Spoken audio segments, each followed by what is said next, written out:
Welcome everyone to yet another episode of Pod on the Apex. We are back for the full review of Suzuka, and of course, as always, Sakhir Predictions for this weekend's race in Bahrain. But we'll start with Suzuka. What a boring race, Aniket! My God, I woke up early to see the race and I went back to sleep. Yeah, actually, the only action from the race was when Lando Norris was mowing the lawn with Yep, his the F1 car, lawnmower. the lawn, the expensive lawnmower. But apart from that, we didn't see any action on track. Not a safety car, no red flags, no yellow flags, nothing, no retirements Nothing. as well. So I would hope we don't get any more races like that. But clearly, it does show that F1 still has a problem in terms of drivers Yep. being able to Hmm. overtake because cars are coming close to each other, but not enough cars are able, or not. I mean, not any cars are except for. I think we saw one overtake on the TV when Lewis overtook Hajar, Yeah. and then I guess there were one or two more overtakes, Yeah, and there were a that's few about it. backmarker overtakes, Yeah, but again, also the fact that the top six finished in the same position, which has happened what only two times before in F1 history. And if Lewis didn't pull off that overtake on Isaac Hadjar, the top eight would probably be in the same position. yeah. Yeah, the So it cars are does show getting too that reliable, these man. cars, though they are not even, I mean, if you tell that to a person who does not know much about F1, he'd probably say, "Oh, it does seem that all cars have the same engine and same parts and stuff." But Yeah. it's different. It's different, and still we're having these kind of results Hmm. on tracks where overtaking is generally, where the track is generally known for overtaking. So Yeah. Suzuka Suzuka is is. such a We just legendary spoke track. about Suzuka 2005, where Kimi Raikkonen won the race from 17th on the grid. Yeah.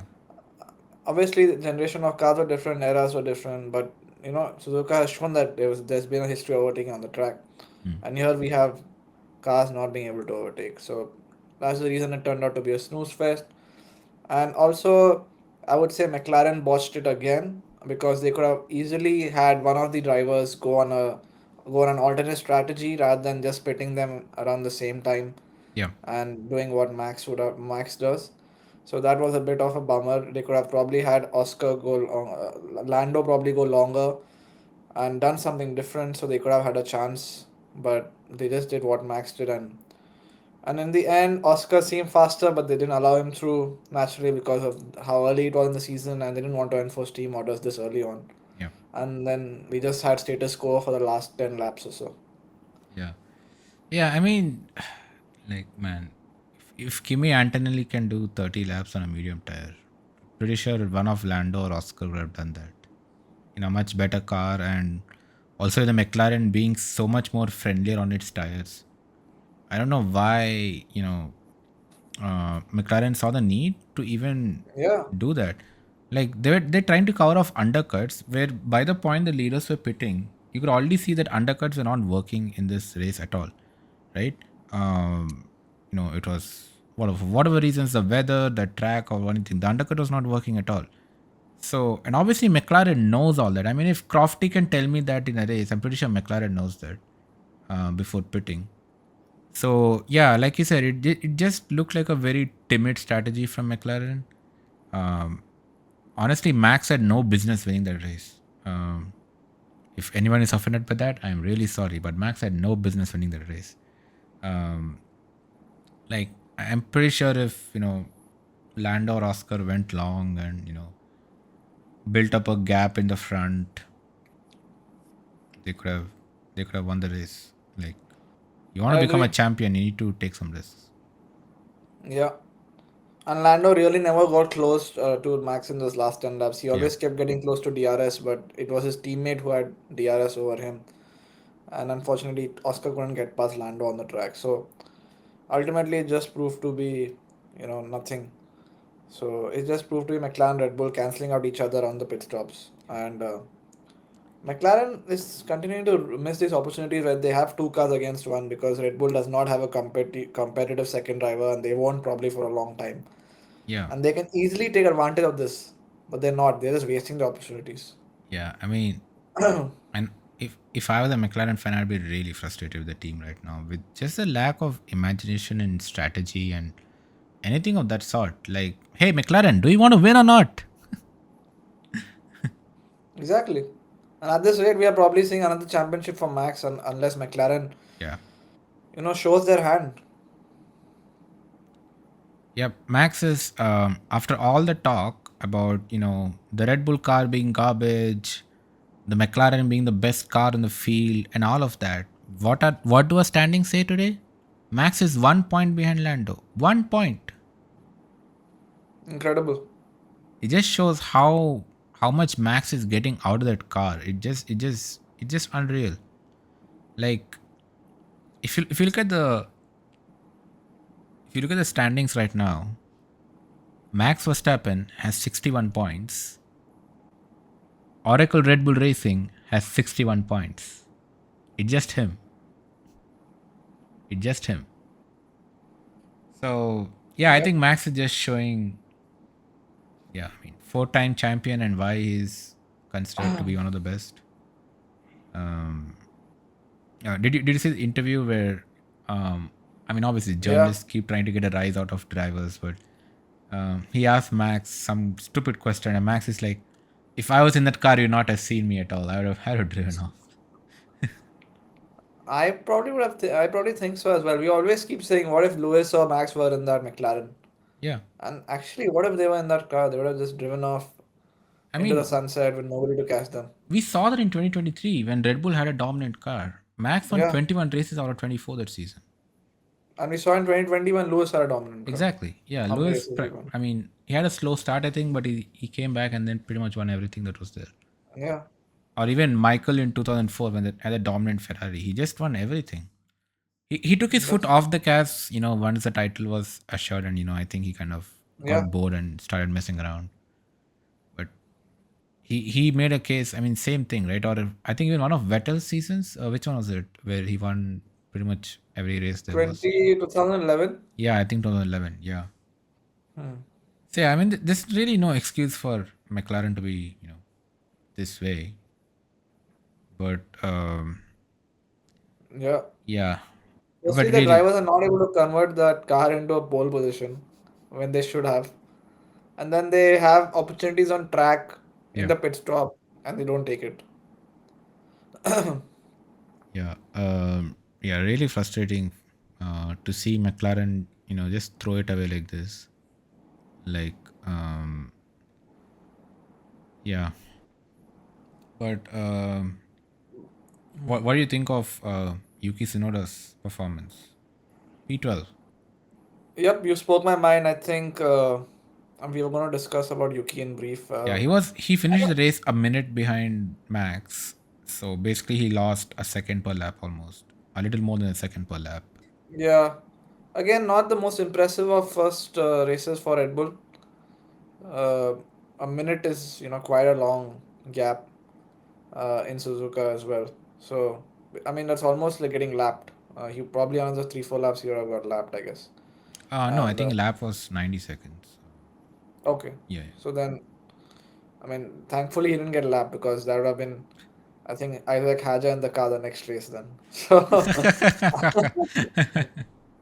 so it's like the Simpsons meme. You're coming and going basically for Red Bull.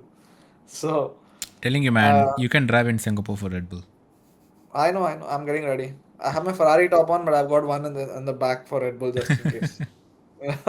So, uh, yeah, I mean, I don't know, not much to say. I think he had a chance to show out in front of his home crowd. I think he would have scored points if he was in the Racing Bulls, Yeah. but he was in the Red Bull. It's definitely going to take some time. So now is the most important question we ask. It's the second race. Is Yuki Tsunoda going to be there beyond Bahrain? That is what you have to talk about. Yeah, I mean, for his sake, I hope he is. I mean, I think he definitely looked. Um, well, the word better is doing a lot of heavy lifting, but I think he definitely did look better than Liam Lawson in that car. Liam was really struggling, P20 in all the sessions. Yuki, at least, I think he went to Q2. So, I mean, that's something. Yep. Um, Yep. but yeah, just another thing, I just remembered we're talking about the lack of overtakes in this race. if Lewis had not overtaken Hadjar, it would not just be the top 8 that would, have remained the same. It's actually the top 10. So basically, all the points finishers would be in the same place because Albon and Ollie Behrman qualified 9th and 10th, and they finished 9th and 10th. And yeah, Yeah, that's what we call an ultimate snooze fest. yeah, like what is this, man? Come on, Monaco is more exciting than this. Monaco gave us a safety car, damn it. Exactly. So keep Monaco on the calendar, get Japan Get out. Japan. Get Suzuka out the next year. We don't need it. Or move it to the end of the year or something, man, when it rains. Yeah. I mean, a lot of the Yeah. classic Suzuka races all I had think we should move rains. some of these Asian races to the end of the year now. Yeah. Either China or Japan or I don't know. When it's like, more like the wetter part of the year is at the back half. So Yeah. I wish Maybe that would have happened. Bernie Ecclestone didn't have the worst idea after all. He Oh, he wanted, didn't. huh? He didn't. He didn't. Yeah, I agree. have sprinklers on the track, randomly turn it on at random points, make the Oh my track God, wet. that would have been so funny. Yeah, I mean, we should have tried it during the COVID year probably. yeah, That's when we had a chance to experiment with all these different things. yeah, yeah. But then we also got the classic Instead they were tracks. discussing this nonsense like reverse grid and all that. Like, Yeah, yeah. But then we also got those classic tracks in the COVID year. oh yes, So the Nürburgring, Turkey, I don't know. I think we not got Nürburgring Nurburgring. there. Nurburgring didn't come back, Nürburgring, we got Nürburgring, yeah. but yeah, we had Turkey, we had Portugal. Portugal. Yeah, We had the return of Imola. yep. Imola at least has stayed since then. Yeah. I wish Nürburgring would have also stayed, but unfortunately no. Did we have Nurburgring in the pandemic? Really? Yes, yes, Oh, we we did. did. Okay, wow, Yeah, it's been a while. Um, yeah, we also had the modified layouts for Sakhir and Monza, not yeah. Monza, Imola, I think. Which one was it? No, it was Mugello only Grand Sakir. Prix. Which one was that? Sorry, not that one. The Styrian Grand Prix. Sorry, Austria, Styrian, the where they Austrian. went in Yeah. the reverse direction. But I liked actually the Sakhir modified layout more. It just high It was like speed. high speed, right? Yeah. Yeah, it was that was I, great to watch. I wish we'd got that, for the rest of the years as well. I mean, till now, Yeah. but obviously that it's too easy for the drivers, I felt. Yep. I think, yeah, we also had, I think, two races in Britain that season, right? The 70th Yes, we did. anniversary race, as it was called, Yes. at Silverstone. There was one which Lewis won on three tires and the other one which Max won. Yeah, Max won, right? Three Yeah, tires. Man, that was an epic race, though. Winning on three tires. I know. Um, yeah. All right. So, It's yeah, the no, Japanese Grand Prix was so bad that we're talking about 2020. yep, yep. But, But also hmm, one special mention to Mr. Kimi Antonelli. oh, yes. I think he's been phenomenal so far in his rookie year. He's Not getting just the Kimi, I results also which. had Isaac Hatcher, P8. Yep, all the rookies. I mean, basically Kimi, Isaac Hadja, and also Ollie Ollie Behrman. So Behrman, did yep, their P10. jobs. Yep. Did their Great. jobs. Didn't lose a position. And in Kimi's case, he went so long on those medium tires that I forgot he was on medium and not hard. Yeah. So insane He race. And he lasted more laps on his mediums than Lewis on his hards. yeah, and it does seem like Mercedes do have somewhat of a more stable car than they've had in the past few years. So good job from Kimi. I think he can keep it. He can keep it going, right? I think like he's on that. He's on that kind of a rookie run where once he's got the confidence, Yep. then he can just let it go and it's just onwards and upwards now for him. Yeah, I think he'll do well in Bahrain too because preseason testing was there, so he has probably racked up a lot of miles in Bahrain. So I think we can see a good outing from him um, this weekend as well, the second race of the triple header.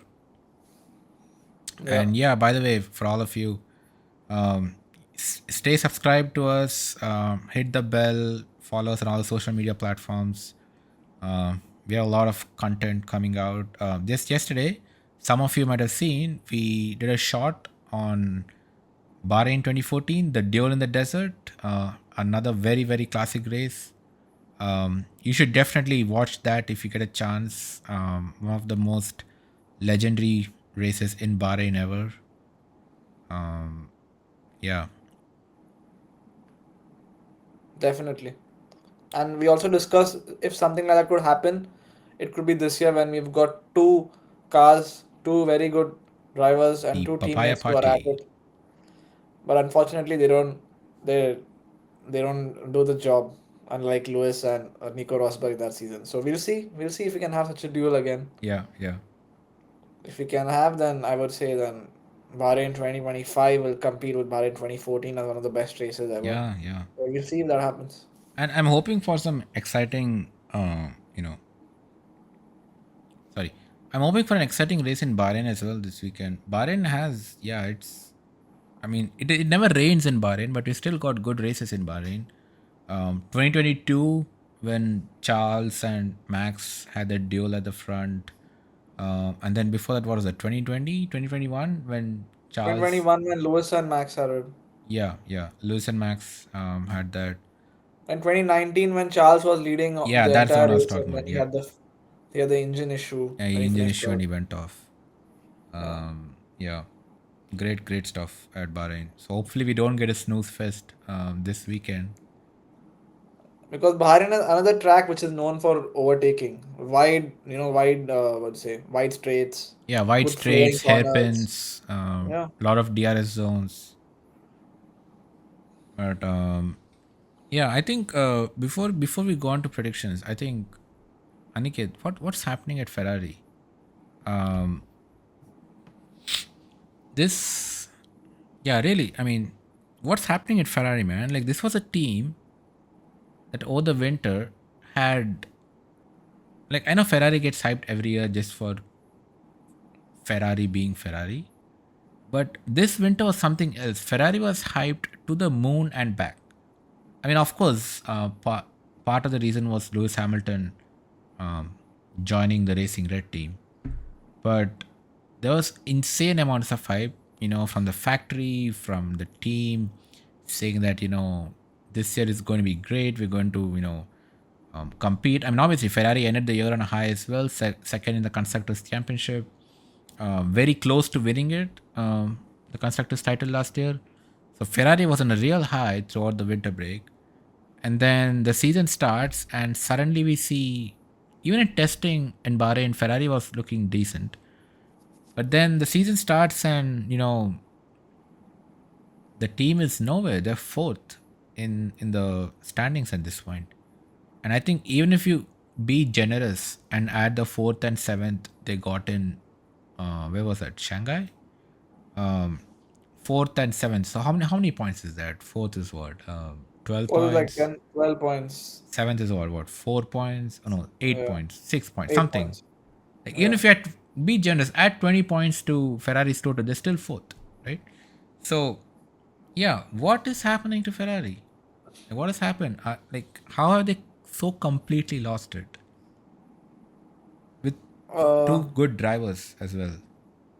I think the others have others are genuinely better right now. McLaren we always knew were going to be the favorites and they've started out strong. Red Bull we knew, okay, if even the second driver didn't have it, Max would always have it regardless of how the car is. So, and they do have a genuine car. I don't know how people keep saying Red Bull are like in fourth in terms of performance and stuff. That's nonsense. They are really good Hmm. because as long as Max is taking them there, that means they are good. It's just the second driver is not being able to adapt to it. But Max has and the Red Bull team have given him a good car this season. And Mercedes, made progress from last year. It does seem like a more stable car, and seems like Lewis's experiments have paid off for them, unfortunately. So that's happened. But in another Ferrari, I understand. Yes, there's been too much of hype with Lewis coming in. Yeah. Also, a lot of people predicted Charles as a championship contender and all that. Hmm. But it does seem that their pull rod, or I think the pull rod, right? They went for a pull rod suspension or something this I time. mean, they just went with what the other teams did last year.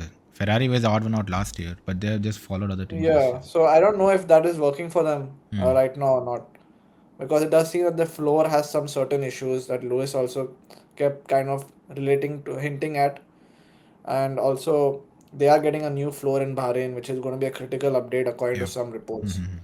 So some of the developments looks like it's not paid off. I think China was a one-off case, especially in the sprint where they had everything working on like like a charm, and Lewis pulled it off, Yeah. which nobody thought he would. So that win does seem like it's gone. It's kind of a fluke right now. As much as I hate to say it, but because we saw the aftermath of that, the Mm. race pace was not there in China, and now in Japan again there was no race pace, no quali pace as well. Yeah. So they've got some issues to solve, whether it be the floor, the front wing, or I don't know, or whatnot. But I mean, we hope with Bahrain now, with the first update coming in, that they do make some progress. Yeah. No, agreed. But I think it also feels to me that that Ferrari car is a bit, it has a mind of its own, should I say. Um, like, it feels like it's very sensitive to certain conditions, the car. If you get it right, it wins the race, like we saw in Shanghai in the sprint.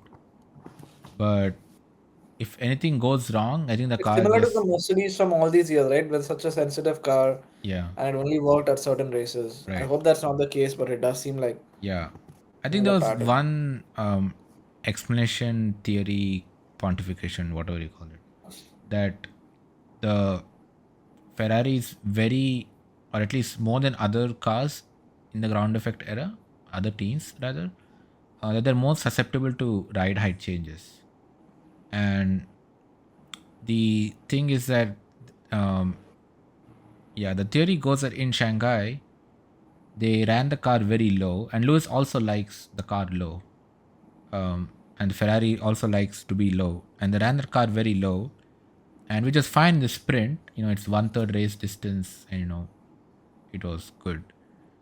And supposedly they did raise it a little for the race, but clearly not enough because they still scraped the plank too much, and Lewis got disqualified.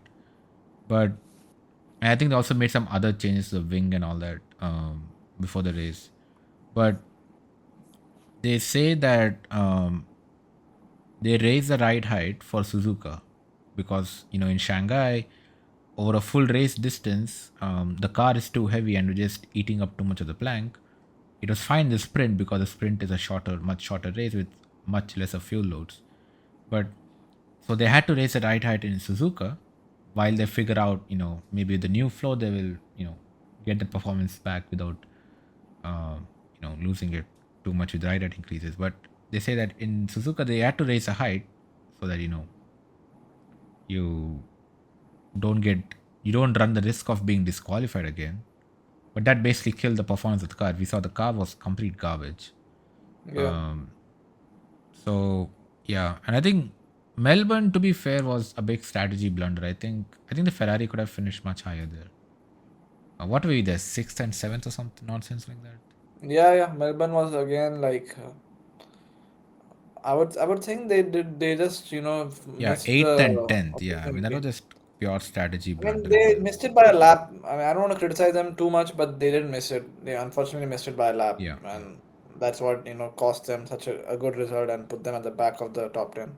yeah, But we yeah. saw in Melbourne also they were lacking pace compared to the other teams. They, Mm-hmm. I mean, kind of by luck got into that podium position, which they couldn't keep. And as you said, apart from the China sprint, nothing has gone right. Yeah, so we see in Sakhir this weekend how that, like I said, the floor update, which Fred seems very optimistic about, how it works. I'm hoping that Ferrari has a lot more data about Sakhir, considering testing happened there, to kind of have a more informed decision making process on how to set the car up this weekend. Um, but again, it's a track with a lot of high speed corners, and as we saw so far, the Ferrari likes its low speed corners better. So yeah, I mean, might be a tough weekend again for us, Aniket. Another fifth and sixth, or sixth and eighth. I don't know. We should rewrite the Mercedes script from last season for Yeah, Ferrari. remember Mercedes last weekend, fifth and sixth, sixth and eighth, fourth and sixth. Same thing again, man. Anyway, Yeah, and I think we should start kicking on with our yeah, predictions. yeah. Let's do it. Alright. Yeah, let's talk about our predictions for the Bahrain Grand Prix at Sakhir this weekend. And let's start with qualifying. Pole position, who have we got, Aniket? George Russell. Wow. Now that is a hot take, ladies and gentlemen. That is a hot take. I have no idea where this is coming from, but I think George Russell is due for something, man. He's got something up his sleeve. I want him to get off the thing that he's just gonna be there getting the podium whenever somebody retires. I think like he's due for something. And the Mercedes was good in Bahrain as well, Yeah, along yeah, with it was. McLaren. So yeah, why not? I know that's gonna be the McLarens, one of them mostly. But let's see what George has up his sleeve, and if he does get pole position, then we can officially say Mercedes are back. Yeah, yeah. Wow. I didn't see that coming at all. George Russell. Okay, okay. Viewers of Pawn the Apex, remember that for next week. All right. Now, I think I will go with Oscar Piastri. Yeah, I know. Last week I was hoping. Who did I say last week? Lewis or Max or something? You said Lewis. Yeah, I said Lewis for pole and the race, I think. But yeah, no, I think this time I'm going with Oscar. I think Oscar, and just being very impressed with him, race over race.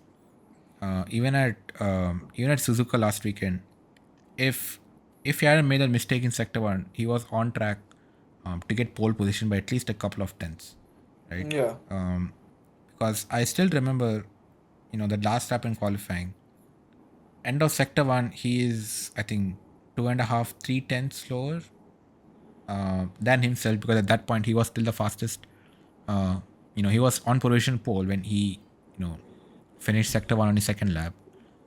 So he was 3 tenths slower than himself on the first sector, right? And then as he was driving through, Max took pole, and Max only beat his previous time, but I think what? I think less than a tenth. It was a very small gap that Yeah, Max it's beat 80 his. thousandths of a second or Yeah, something. very, very, very less. But Oscar basically made up that entire gap, Yeah. right? To finish, a couple of hundreds behind Max. He made up close to 3 tenths in the remaining two sectors. So if I hadn't made that wobble or whatever happened to him in sector one, he was an easy pole, and we would be talking about how Oscar drove a fantastic race in Suzuka Snoozefest. So yeah, I think I'll go with Oscar, and the reason I'm picking him over Lando is also that in the post qualifying interviews, Lando said he gave everything he had, and he said Max beat him fair and square. So yeah, I think Lando got the whatever maximum he could. I mean, I'm not saying Lando is bad. It's clearly top two. I mean, he's leading the championship. What am I talking about? But yeah, I think Oscar will pep him. I think it feels like every race Oscar is getting to that car more He's and more. getting to Lando's level and also is like someone who's there to be in a championship fight. Yeah. Not just Lando's level. I think at this point it feels like he's more in tune with the car than Lando. Personally, is what I feel from. I mean, sure, it's only been 3 races and Lando won one of them, but Yeah. yeah, I think my money's on Oscar. He won Shanghai as well, right? He won Shanghai, Oscar Yeah. PS3. So yeah, and he could have easily won Suzuka if not for that mistake in qualifying. So And yeah, even Australia as well. If not for going across the grass, remember? yes, but he was still P2 there, right? So Yeah, but he was closing in on Lando at that right, point right, yeah, very yeah, yeah, fast. He was just behind him. yeah, yeah. No, you're right, you're right. Yeah, I think I'm putting my money on Oscar. Um, Race win. I think I just continue that. I'll say Oscar wins from pole. What about you? I'll go with Lando for the win. Okay. I think Lando starts from P3, Mm-hmm. but I think McLaren obviously the superior race pace, and I feel Lando will be good around Bahrain as well. It Yeah. kind of seems like one of his tracks Mm-hmm. he can be good at. So for me, Lando wins the race from Oscar. Okay. So heading over McLaren 1-2 on a track where we always thought they're going to be dominant. Yeah. Yeah. Yeah. I think Oscar will win. So we'll see. Hopefully, we get some papaya racing instead of papaya rules. I agree. we want that wheel to wheel and Yeah, yeah, fists out combat racing and not the old papaya rules crap which we've been exactly, having from last season. exactly. And especially, I mean, Guns out, let them yeah, and race. I mean, to be fair, those two drivers are very, very close to each other, right? It's not like Oscar is way better than Lando or vice versa. So come on, get us some close racing. Yeah, bonus points if you take each other out and Charles Leclerc wins the race.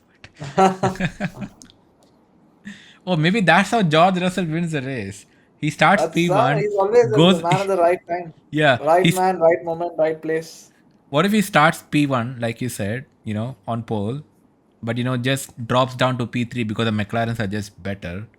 And then, I don't know, 3/4 race distance is done. Papaya racing starts. Lando and Oscar take each other out. And who do you have it? That's some George Russell music there, baby. The T-pose. The T-pose. Um, okay, since we both predicted 1-2 for McLaren, let's just round it up by saying who's third? Mm, tempted to say George Okay, because he's going to be there. Another podium. another podium. I think it'll be a close call between George and Max. Hmm. Ferrari, I don't know if they're going to be back or not. We'll see when we do our quali reactions. Yeah, yeah. And but for now, it's going to be between George and Max, and maybe George gets it Hmm. on this occasion. Yeah. I'm going to go a bit contrarian for P3. I think Charles will be P3.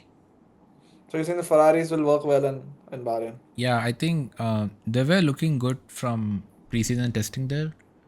Hmm. And I think there might be some weight to the theory that the Mercedes did so well there because it was cooler and the Mercedes has like colder temperatures in the ground effect era. So Hmm. yeah, I think Charles will do well. The reason I say Charles and not Lewis is because I think the Lewis side of the garage is still experimenting with the car to see what Lewis likes. I think Lewis himself said both after Shanghai and Suzuka that he's still trying to get to grips with how the car behaves. He's making his own setup decisions now. He did say that in Melbourne, he just took whatever the team gave him. But in Shanghai, especially, I think it said that the setup changes after the sprint were actually more of a Lewis decision rather than, say, a Ferrari strategy decision. Yeah. So, and even a Suzuka, I think it was Lewis experimenting with the car to see, what he likes. Obviously, he's driving a new car after a decade. So, yeah, I think Lewis will continue his experimentation, and I think, but Charles knows that car like the back of his hand. He's been in the team from what is sixth season now. So yeah, I think we'll see Charles in P3 just only because Ferrari did well in testing at Bahrain. Um, yeah, and I think it might be a battle for P3 between Charles and Max. Hmm.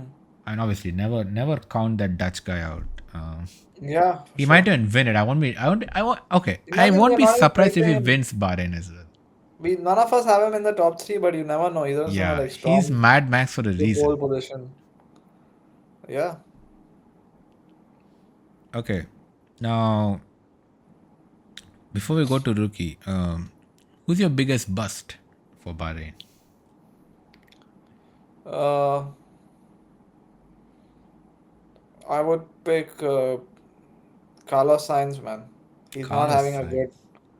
He's not having a good time at it with Williams, Oh and I yes. don't think this race will also do any good for him. So it'll be a struggle for him to get out of Q3, I feel, and Mm-hmm. then struggle to get in the points after that. So You may Alex struggle to get Albon, out of Q1. sorry Q1, yeah. Yeah. Alex Albon just has his number at the point and at this Mm-hmm. point. So and Carlos still hasn't got to grips with the car. So Yeah. I feel that his down performances will continue at least for the next couple of races. Mm-hmm. And then he again similar to Lewis, once he gets the knowledge of the car, he might start doing well. So that's the reason I'm picking Carlos Sainz as the bust for this race. Yeah, that's a good shout. Albon at this point has his number on Yeah. Carlos. Albon is seventh in the championship with 18 points. Carlos has Carlos has one. 1 point. 1 point. That's not the P1 we're looking for, Carlos. So yeah, we'll okay, that's for me, I'm not sure, man. I mean, I think saying Lance Stroll is cheating at this point. Um let's You see. can you can just a few more other options. I think you can consider them. Yeah, yeah, I think saying Lance Stroll is cheating at this point. He's got 10 points. I think he's done for the season, personally. Uh, so it's Lance Stroll for you? Yeah, I think Lance Stroll, I think as a whole, I would say Aston Martin. Okay. They don't look good at all. They are Hmm. they are seventh in the championship. Can you believe that? Like, I mean, I know we had them. I think at sixth in our preseason rankings. Yes, we had them ahead of Williams, I think. No. I think we had them behind Williams. We had Williams at fifth, but we had them Okay. at sixth, right? We did say that they'll be a strong midfield contender, Mm-hmm. if I remember correctly. Yeah, viewers. I mean, yeah. Feel free to dig out the past videos and shout in the comments below. But I think we did have Aston Martin at sixth, and I was, in hindsight, after we shot the video, I did think, maybe that was being too unfair on Aston Martin because they have been reasonably good in this era of the regulations, but it's been a shocking year for them. Shocking year, and it's also last shocking second half from second half of the year last year as well. So they've Yeah, not never really recovered, right. and I have no idea if they're going to recover next season as well. But Adrian Newey is there, so we have to give them a benefit of the doubt. Yeah. And Mm. but this season is going to be a rocky ride for them, I feel. Yeah, and especially the struggles of Fernando Alonso. Not scored a single point. Like, Lance Stroll is the Max Verstappen of Aston Martin right now. Can you believe it? It does seem like Alonso has completely lost confidence and faith in that car Yeah, and maybe the team as well. Who knows? I don't yeah, know. yeah, He might just give up on them after the season and finally call it a day.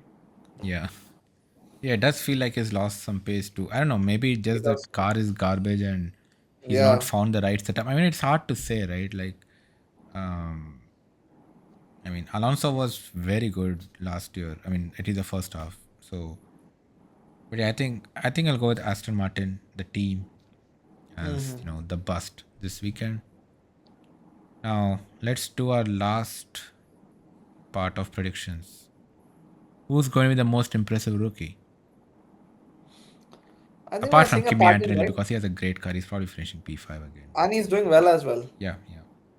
But if we are getting a pattern, it's generally Isaac Hajar or Mm, Ollie Behrman. mm, mm. So I don't know. I want to give it to somebody else. Who do I give it to? Because none of the other rookies have really been very impressive. Liam Lawson.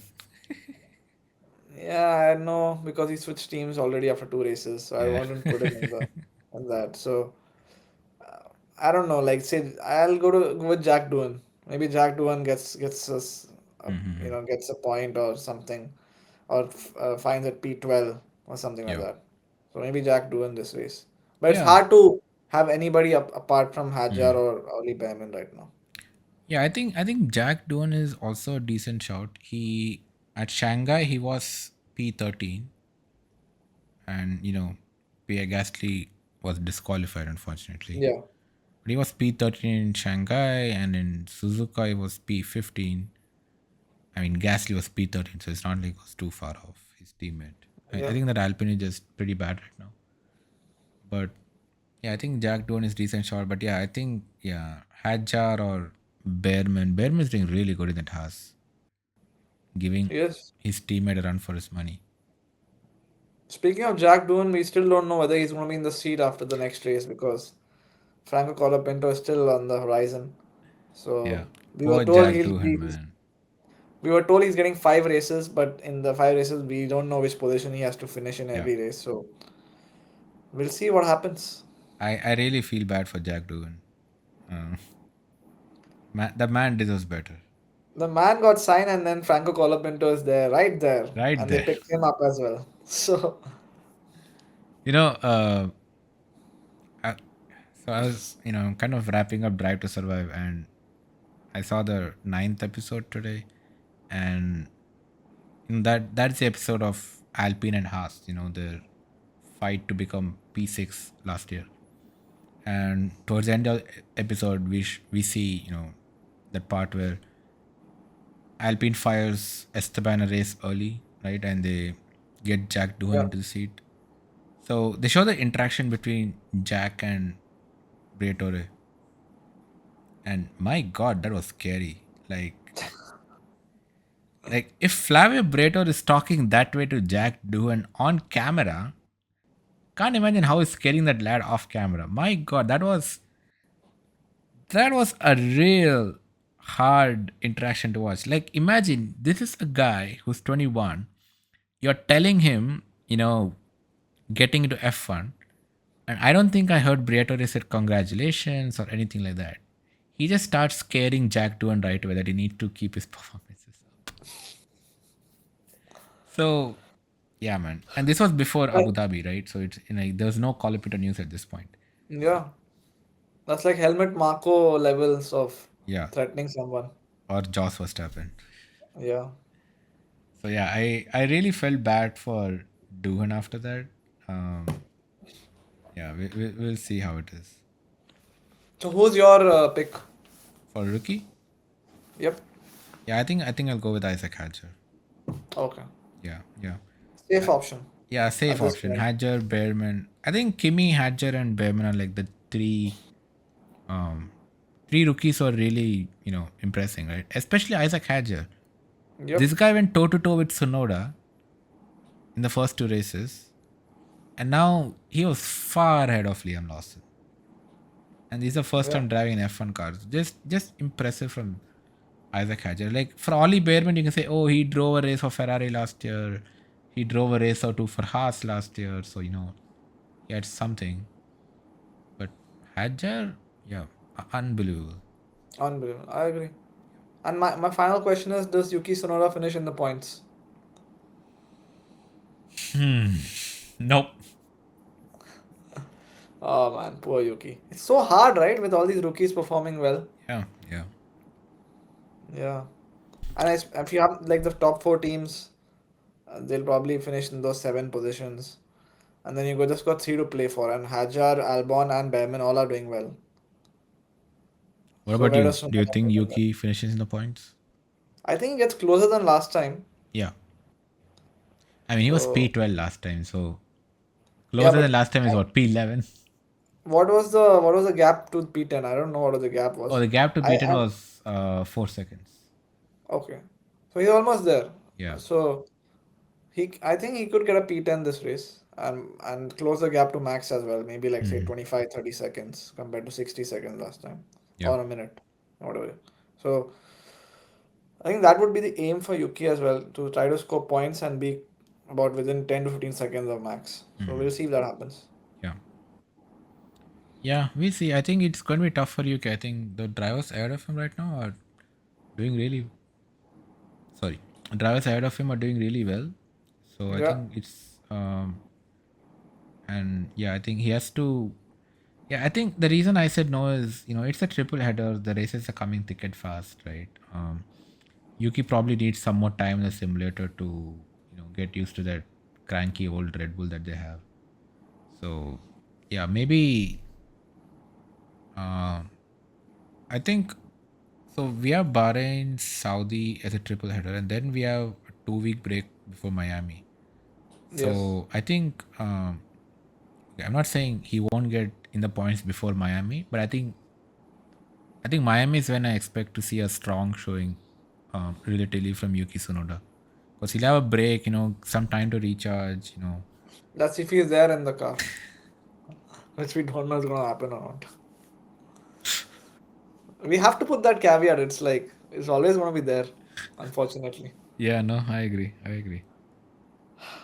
But yeah, um, yeah, those are our predictions for Sakhir, the Bahrain Grand Prix, and we will we'll be back after Quali with a shot.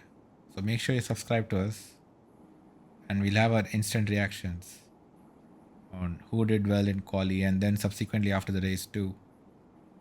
And yeah, I guess that's it from this pod for today.